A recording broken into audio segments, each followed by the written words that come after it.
இந்த சமூக விடுதலைக்காக போராடியவர்.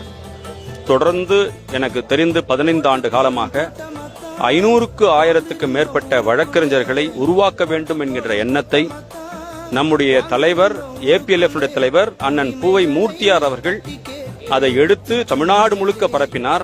அவர் விட்டு சென்ற பணியை அன்றைய தேதியிலிருந்து அன்றைய நிமிடத்திலிருந்து எடுத்து தான் மறைவதற்கு ஒரு நிமிடம் முன்வரை அதை சிறப்பாக நிறைவேற்றிய தலைவர் அண்ணன் ஆம்ஸ்ட்ராங் அவர்கள்.